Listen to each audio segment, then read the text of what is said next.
Hello everyone. आज पंजाब, उत्तराखंड, जम्मू, हिमाचल सब बाढ़ की आड़ में आ चुके हैं।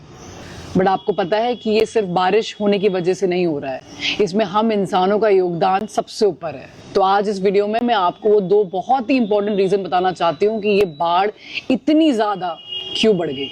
सबसे बड़ा रीजन है पेड़ों की कटाई। जब पानी ऊपर से बरसता है तो ये पहले पत्तों में पड़ता है और छन के जमीन पे जाता है। ये पेड़ ना हो और डायरेक्टली जमीन पे आ जाइए, देखिए तो पानी सोखने का वक्त ही नहीं मिलता है उसको, जमीन सोख नहीं पाती और मिट्टी मलबे के साथ ये पानी नदियों में मिल जाता है। ये सारा मलबा नदियों में जाके मिल जाता है और नदियों की जो गहराई है उसको ये बहुत ज्यादा कम कर देता है।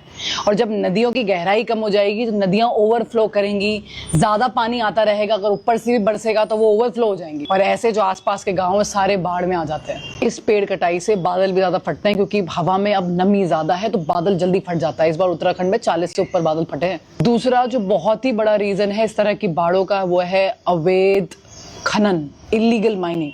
ये मेरी रिवर है, हर नदी के नीचे नदी का तल होता है जिसको हम रिवर बेड बोलते हैं। ये नदी का जो तल है ये सेडिमेंट से बनता है। सेडिमेंट्स माने रेता, बजरी, पत्थर। अब रेता, बजरी, पत्थर बहुत जरूरी होता है, घर वर बन रहे हैं, हर जगह आपको चाहिए। बट मैं बात कर रही हूँ अवैध खनन की। जितना जरूरत नहीं है उससे ज्यादा बिना सोचे समझे निकाला जाता है। तो सेडिमेंट्स होते हैं ये नेचुरल बैलेंसिंग करते हैं एक नदी की। ये तय करते हैं कि एक तो नदी का रास्ता क्या होगा और दूसरा नदी का नियंत्रण प्रभाव, जिस तरह वो चल रही है उसको बहुत कंट्रोल करके लेके चलते हैं। तो उन्हीं रेता बजरी को एक्सेसिव फॉर्म में बाहर निकालोगे तो पूरा जो इनका बेड होता है, अभी तो ये इवन है बट जैसे निकालोगे कहीं गहरा हो जाएगा, कहीं ऊंचा हो जाएगा, तो ऐसे ऐसे होता रहेगा। टर्बुलेंस स्टार्ट होती है पानी में, टर्बुलेंस, झटके आते हैं तो तेजी से पानी बहता है।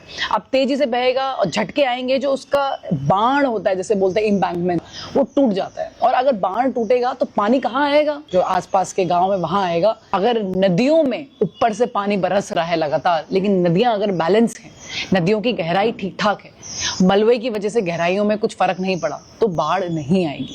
जब जमीन में पेड़ों की जड़ें जाती हैं तो जमीन छन्नी की माफिक हो जाती है, मतलब पानी जैसे गिरेगा वो अंदर सोख लेगी।